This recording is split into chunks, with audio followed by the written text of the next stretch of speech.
Hello everyone, welcome back to our channel. तो last में हमने इसके प्रीवियस वीडियो में हमने ये डिस्कस करा था कि हमारी गेट को लेकर के रिवीजन स्ट्रैटेजी क्या होनी चाहिए, किस तरीके से हम सफिशिएंटली रिवीजन कर सकते हैं। अगर आपने अभी तक वो वीडियो नहीं देखी है तो आप हमारे चैनल पर जा करके वो लास्ट वीडियो देख सकते हो। ये जो स्पेशली ये वीडियो है एक शॉर्ट वीडियो टाइप है जो जिसमें हम बेसिकली वो अप्रोचेस शेयर करेंगे जिससे कि हम मैथ्स को रिवाइज करें। क्योंकि इंजीनियरिंग मैथमेटिक्स गेट 2026 के लिए एक बहुत इम्पोर्टेंट रोल प्ले करने वाला है। क्योंकि गेट 2026 में जो इंजीनियरिंग मैथ्स है वो लगभग हर साल गेट में ये पूछा जाता है, लगभग 13 मार्क्स का। ठीक है, और 13 मार्क्स बहुत इंपॉर्टेंट होते हैं। बेसिकली कोर पेपर से भी 12-13 मार्क्स पूछे जाते हैं और इंजीनियरिंग मैथ से आपको वो मार्क्स मिल सकते हैं। इंजीनियरिंग मैथ से हमारा जो टारगेट है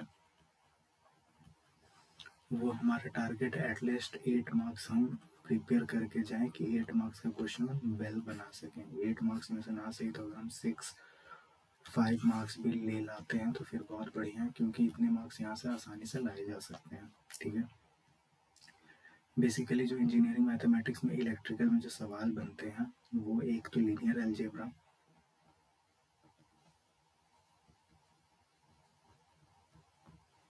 जो कि एक मोस्ट इम्पॉर्टेंट है, जिसमें मैट्रिसेस, डिटरमिनेंट्स, प्रॉपर्टीज,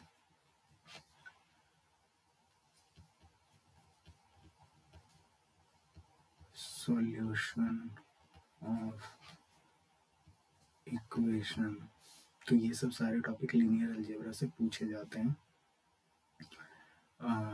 इसमें एक थ्योरम भी है, कैले हैमिल्टन थ्योरम, वो सब भी पूछा जाता है। सो लीनियर अलजेब्रा बेसिक है और इससे मार्क्स स्कोर किए जा सकते हैं। कभी कभी किसी किसी साल में इससे 4 मार्क्स तक एक्सपेक्ट किया जाता है इस चैप्टर से ओनली। ठीक है, तो ये इम्पॉर्टेंट चैप्टर है इसलिए इसको हम लोग अच्छे से करेंगे। दूसरे नंबर पर बात करें तो कैलकुलस। कैलकुलस इसलिए भी ज़रूरी है क्योंकि कैलकुलस आपको आपके पूरे ब्रांच पेपर में हेल्प करता है। तो ऑफ कोर्स किसी भी एग्जाम्स में अगर कैलकुलस है तो कैलकुलस को छोड़ने की गलती नहीं करनी है। ठीक है, मैक्सिमा मिनिमा,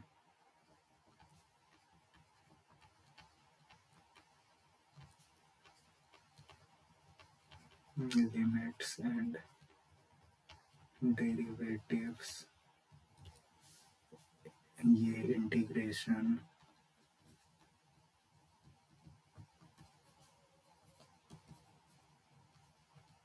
डिफरेंशिएशन, और एक टॉपिक बचता है एरिया अंडर कर्व, उससे भी क्वेश्चन देखने को मिलते हैं। बेसिकली ये इसी का इंटीग्रेशन का ही जो एरिया अंडर कर्व है वो इंटीग्रेशन का एप्लीकेशन बेस्ड प्रॉब्लम है। ठीक है, तो बेसिकली कैलकुलस हम करेंगे, बेसिक्स फॉर्मूले भी देखेंगे। इसका प्रोसेस क्या है, हम बेसिक फॉर्मूलेज रिवाइज करेंगे। ठीक है, इसके बाद स्टैंडर्ड प्रॉब्लम्स भी सॉल्व करेंगे।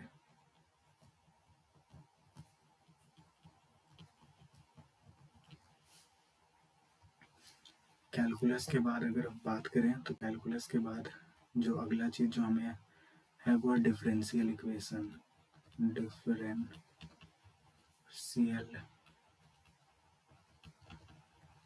इक्वेशन,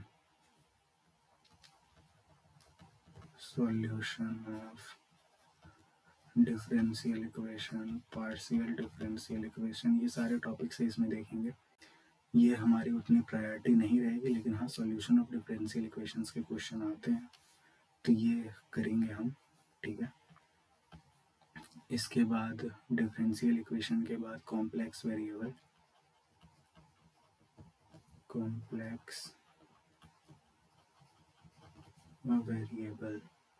ठीक है, कॉम्प्लेक्स वेरिएबल में एक टॉपिक जो जिसके सवाल आने के चांसेस होते हैं analytic and non analytic function. Analytic and non analytic. ठीक है, तो इसको हम जरूर करेंगे।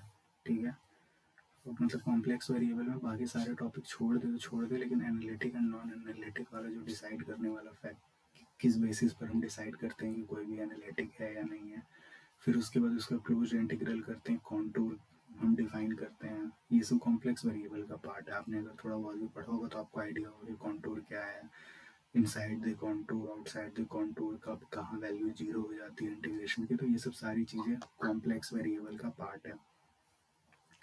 इसके अलावा जो मैथ्स का लास्ट टॉपिक है वो है probability and statistics. Probability and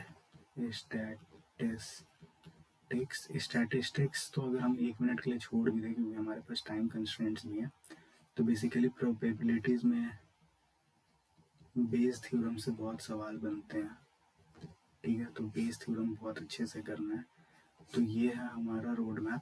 कैसे कैसे करेंगे, हमारा जो ये है कि हम पहले थोड़ा थ्योरी रिवाइज करेंगे, थ्योरी या कॉन्सेप्ट बोल लीजिए, कंसेप्ट रिवाइज करेंगे। उसके बाद फिर PYQ लगाएंगे और फिर कंसेप्ट वापस रिवाइज करेंगे। अब ये लगभग हमारे पास 14 दिन मानकर चल रहे, 14 डेज है। 14 डेज में हमारा ये टारगेट रहेगा कि अगर हम डेली भी मैथ्स को 1 आवर दे सकें तो बहुत बढ़िया है। बेसिकली 1 आवर 2 आवर काफ़ी है मैथ्स के लिए। तो हम क्या करेंगे, हम लीनियर अलजेब्रा से शुरू करेंगे और हम एक काम करते हैं, ये डिसाइड कर लेते हैं कि किसको कितने लेक्चर्स में हम ख़त्म करेंगे। ठीक है, लीनियर अलजेब्रा को हम मैक्स टू मैक्स 4 लेक्चर्स में ख़त्म करने की कोशिश करेंगे। कैलकुलस को भी हम लगभग 3 लेक्चर्स देते हैं, 3 लेक्चर्स में कैलकुलस वाला पार्ट ख़त्म करेंगे। हर लेक्चर ज़्यादा नहीं, लगभग 45 मिनट से 1 घंटे के आसपास का लेक्चर बनाएंगे ताकि रिवाइज करने में, देखने में आसानी हो। ठीक है, उसके बाद डिफरेंशियल इक्वेशन को 2 घंटा 2 लेक्चर्स मानकर चलते हैं। कॉम्प्लेक्स वेरिएबल को भी 2 घंटा मानकर चलते हैं और probability and statistics based theorem इसको हम लोग 3 घंटा मानकर चलते हैं। तो कुल मिलाकर के 3 2 5 2 7 7 3 10 4 14 घंटे में मैथ्स हम पूरा रिवाइज करने वाले हैं, 14 आवर्स। ठीक है, इसमें क्या होगा, इसमें हम थ्योरी कंसेप्ट सब कुछ रिवाइज करेंगे। ठीक है, तो बने रहिए हमारे साथ। ये था हमारा मैथ्स का रिवीजन शेड्यूल कि किस तरीके से हम रिवाइज करेंगे। आप चैनल पर बने रहिए, आपको हर रोज़ नई वीडियोस मिलती जाएगी रिवीजन को लेकर। और हम जैसा कह रहे हैं, अगर आप हमारे रिवीजन हमारे साथ रिवाइज करते हैं तो आपको ऑफ कोर्स आप अच्छा एक रिवीजन कर सकते हैं और आपको रिवाइज करने के लिए खुद भी थोड़े एफर्ट करने पड़ेंगे, तो वो एफर्ट तो आपको करना ही पड़ेगा।